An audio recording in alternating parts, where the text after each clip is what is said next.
Siku nzuri, siku ya Jumatatu tarehe 30 ya mwezi wa 6 mwaka 2025. Tunakutana kwenye Rada Central Clouds TV. Naitwa Harris Kapiga. Leo ndio nitakuwa mwakilishi mkuu wa chakula cha kihabari. Fausi Salakana, mkalimani wa lugha alama pamoja kwa umoja wetu. Karibu. Asante sana kwa kuungana pamoja na sisi. Rada leo inaanzia Zanzibar. Rais wa Zanzibar na mwenyekiti wa Baraza la Mapinduzi Daktari Hussein Ali Mwinyi amesema serikali itaendelea kuandaa mazingira mazuri na kuimarisha maslahi ya wahudumu wa afya ngazi ya jamii ili tu kuweza kuendelea kutoa huduma kwa jamii kwa ufanisi uliotukuka. Mwajab Shafi anapewa kibali na Rada, atujuze undani wa taarifa hii. Kufikia dhamira hiyo, Rais Dr. Mwinyi ameiagiza Wizara ya Afya kuwa na mipango endelevu ya kuhakikisha mafanikio yaliyopatikana kupitia wahudumu wa afya yanaimarika zaidi ili kuyafikia malengo ya serikali. Rais Dr. Mwinyi ameyasema hayo katika mahafali ya kwanza ya wahudumu wa afya ngazi ya jamii yaliyofanyika Tunguu, mkoa wa Kusini Unguja. Akifafanua, amesema serikali imejidhatiti kujenga afya za wananchi ili waweze kutoa mchango wao kwa maendeleo na ukuaji wa uchumi kwa kuwapatia huduma bora za afya. Utoaji wa huduma kupitia wahudumu hawa wa afya ngazi ya jamii utachangia sana katika kuchochea mabadiliko chanya ya afya na kufikia maendeleo endelevu nchini. Nafurahi kuona kwamba dhamira hii ya serikali haikuishia kwenye mipango, bali imezalisha matokeo halisi ya uimarishaji wa utoaji wa huduma bora kwa ngazi zote.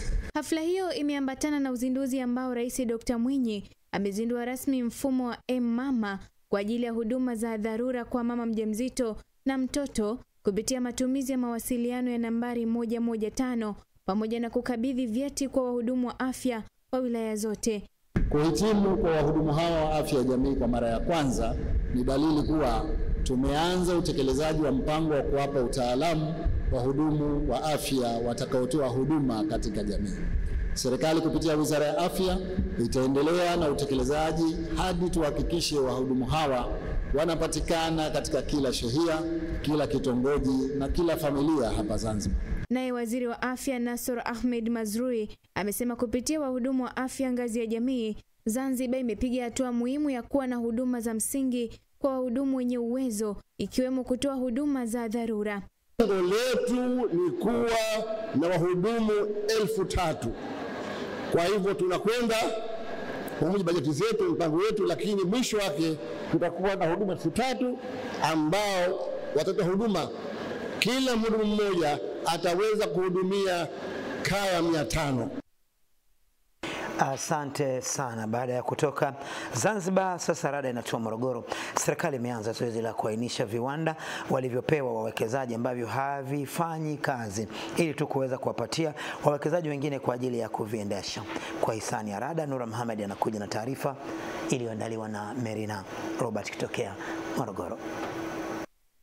Akizungumza na maafisa biashara wa mikoa na wakuu wa idara ya viwanda, biashara na uwekezaji, Waziri wa Viwanda na Biashara Suleimani Jafo amesema zoezi la kuainisha viwanda hivyo limeshaanza mkoani Tanga na litaendelea katika maeneo mengine ikiwemo mkoa wa Morogoro. Sasa hivi Wizara ya Viwanda na Biashara tumeanza kazi sasa ya kuhakikisha kubainisha viwanda vyote.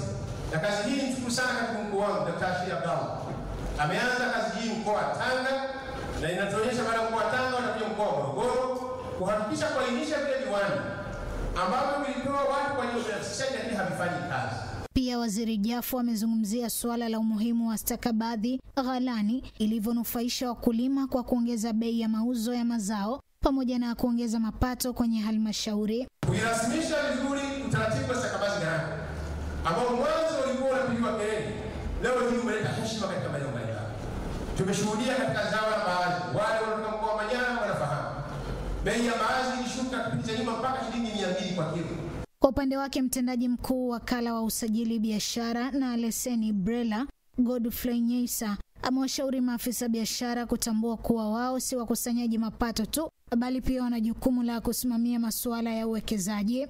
Pamoja na dhamira njema ya serikali katika kuimarisha uratibu wa masuala ya viwanda, biashara na uwekezaji, bado kumekuwepo na changamoto katika utekelezaji wa majukumu hayo. Kwa kiwango kikubwa, maafisa biashara wanaendelea kutekeleza majukumu yao kwa mazoea. Naye naibu katibu mkuu ofisi ya Rais, tawala za mikoa na serikali za mitaa, Sospeter Ntwale, na katibu tawala mkoa wa Morogoro, Dr. Musa Ali Musa, wakieleza jitihada zinazofanywa na serikali katika kuboresha utendaji kazi kwa maafisa hao. Ofisi ya Rais TAMISEMI imeendelea kutoa miongozo mbalimbali ikiwemo ya kukuza uchumi wa maeneo, uandaaji miradi ya kimkakati ya kuongeza mapato katika halmashauri.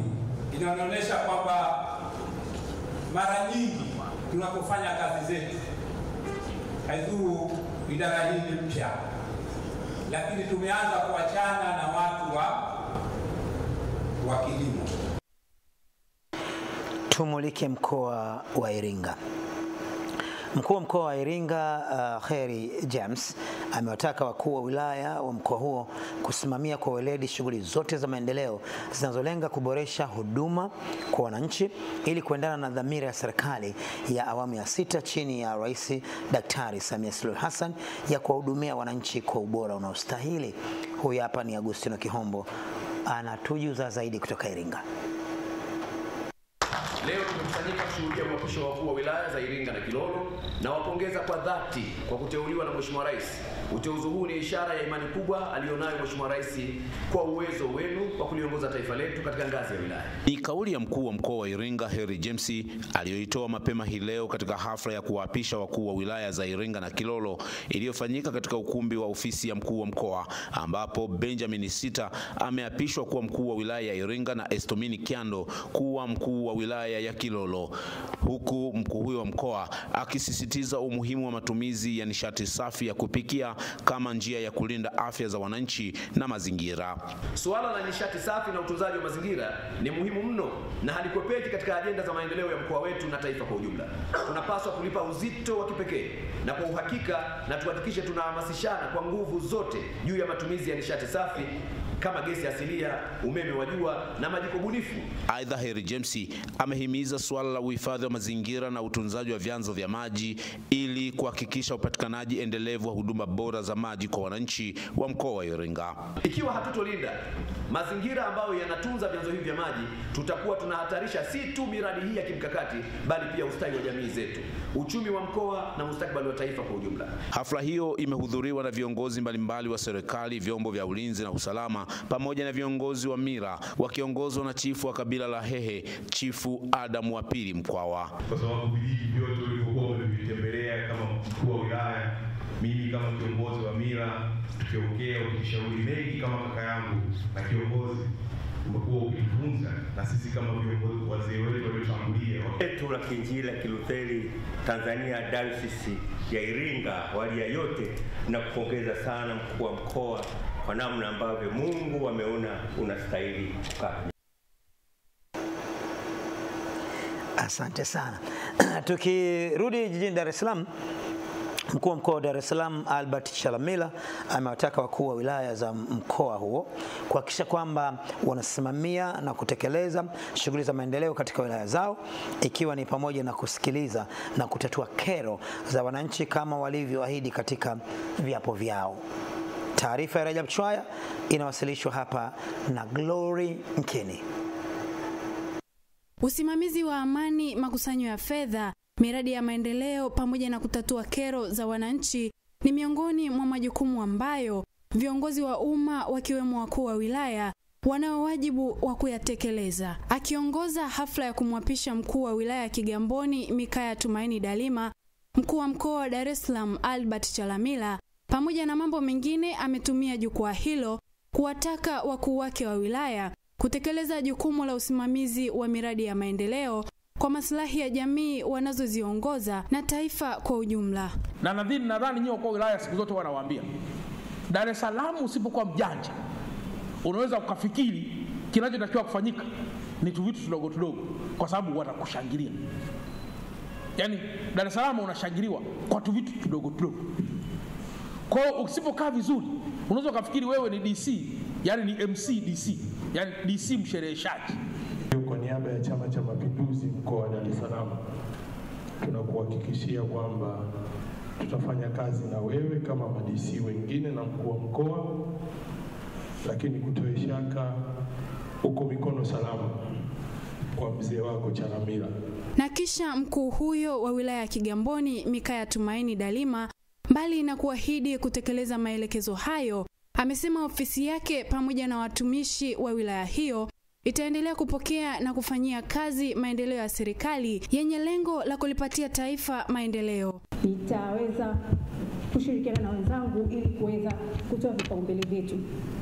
Lakini Mheshimiwa Mkuu wa Mkoa, ninatambua kwamba katika ukumbi huu wapo pia wakuu wa wilaya wenzangu, nitakwenda kujumuika nao, nami ninakuahidi nitakupa ushirikiano kwa 100%. Asante sana. Bado tukiwa tuko Dar es Salaam, hospitali ya CCBRT iliyoko Msasani jijini Dar es Salaam kwa kushirikiana na ofisi ya mkuu wa mkoa wa Dar es Salaam wataendesha zoezi maalum la bure la uchunguzi wa macho kwa watoto walio na umri chini ya miaka 16 kwa lengo tu la kubaini changamoto ya mtoto wa jicho cataracts na kutoa matibabu bure kwa watoto watakaogundulika kuwa na tatizo hilo. Pili Makana yeye anao undani wa taarifa hii. Kwa mujibu wa Dr. Humphrey Kabelinde, daktari wa macho katika hospitali ya CCBRT, ugonjwa wa mtoto wa jicho ni hali ambapo kioo cha jicho kinapata ukungu na kupoteza uwezo wa kuona. Dr. Humphrey ameongeza kuwa CCBRT ni miongoni mwa watoa huduma wa afya ya macho wa muda mrefu hapa nchini, hivyo wamelazimika kutoa huduma hii bure kuweza kuwafikia watoto wengi, kwani mara kadhaa baadhi ya watoto hufika hospitalini hapo wakiwa wamechelewa sana. Nieleze kwamba mtoto wa jicho sio jambo la kuhofia, la kuogopa.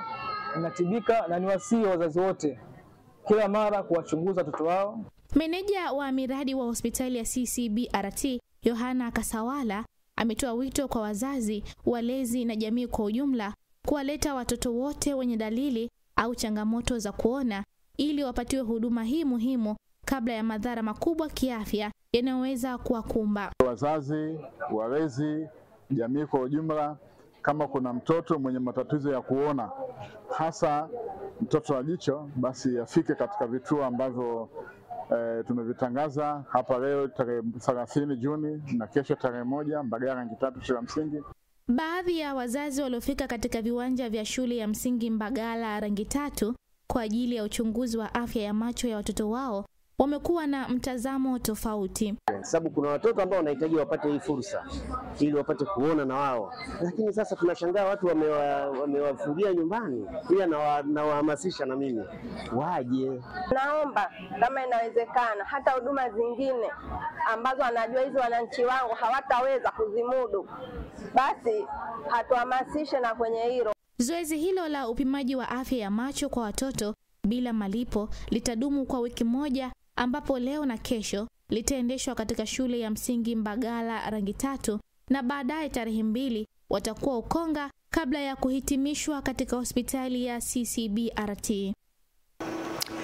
Kwingineko, zaidi ya shilingi milioni 262 zinahitajika kwa ajili ya ujenzi wa majengo mawili ikiwemo jengo la maabara ya kujifunzia wanafunzi wa masomo ya sayansi hususan wenye mahitaji maalum, na ikiwa ni pamoja na ujenzi wa uzio katika shule hiyo, ambapo baadhi ya wanafunzi wenye ualbino wameanza kuwa na hofu juu ya usalama wao katika kipindi hiki kuelekea uchaguzi mkuu hapa Tanzania. Hababe Mohamed kutoka Hai mkoani Kilimanjaro, huyu hapa. Ni katika wilaya ya Hai mkoani Kilimanjaro, wanafunzi wa shule ya sekondari ya St. Francis of Assisi wamekuwa na matumaini mapya kwa wadau wa maendeleo, serikali na wananchi watakaoguswa na moyo wa mawingu ili kutimiza ndoto za vipepeo hawa, licha ya baadhi yao hasa wenye ualbino kuwa na hofu juu ya maisha yao katika kipindi hiki kuelekea uchaguzi mkuu. Kwa pamoja wanapaza sauti zao. Nimechukua nafasi hii kuwashukuru kwa ujio wenu wa kuweza kutueleza kama maabara utafanikisha ujenzi wa maabara. Tunasema asante, tunawashukuruni sana. Kwa sababu maabara ndio inatufanya sisi kuweza kujiamini, kujua vitu mbalimbali. Nawashukuru Mo Medicare kwa kutuahidi kutujengea maabara, na pia tunaomba mzitatue changamoto zetu tunazokutana nazo. Ninafurahi sana kusikia kwamba mtatusaidia kujenga maabara. na pia tunaamini kwamba maabara itatusaidia katika ufanyaji wa majaribio ya kisayansi. Nelson John ni miongoni mwa walimu wa masomo ya sayansi wanaojitolea katika shule hiyo kwa muda mrefu, akiwa na tumaini la kuendelea kuandaa wanafunzi hasa wa masomo ya sayansi katika shule hiyo licha ya changamoto wakati wa ufundishaji, ikiwemo kukosekana kwa vifaa na maabara, hali ambayo inatajwa kudumaza hamasa kwa wanafunzi wakati wa kujifunza kwa vitendo. Katika ufundishaji wetu, kwanza ninashukuru kwa ujio wenu kwa ajili ya kutaka kutujengea maabara kubwa hapa. Katika ufundishaji wa masomo ya sayansi hapa, tuna changamoto ya watoto wengi hawaelewi wakati fulani unapokuwa unawafundisha darasani vifaa vya kisayansi, kemikali za kisayansi. Sister Mary Benedicta ni mkuu wa shule hiyo, anasema asante kwa serikali kwa kuwezesha kupata chakula kwa ajili ya wanafunzi hao wenye mahitaji maalum. Ninatoa ombi maalum kwa serikali, kwa nchi yetu ya Tanzania na hata kwa mama yetu Mama Samia kuendelea kuitupia jicho shule hii, kutusaidia tuweze kupata uzio, tuweze kupata mabweni ya watoto, tuweze kupata madarasa ili watoto hawa wajisikie wanasoma mahali pazuri. Kutoka wilayani Hai mkoani Kilimanjaro, mimi ni Hababi Mohamed na hii ni Clouds. Baada ya kutoka Kilimanjaro, tunampa nafasi Mwewe atuambie alichokiona. Karibu sana.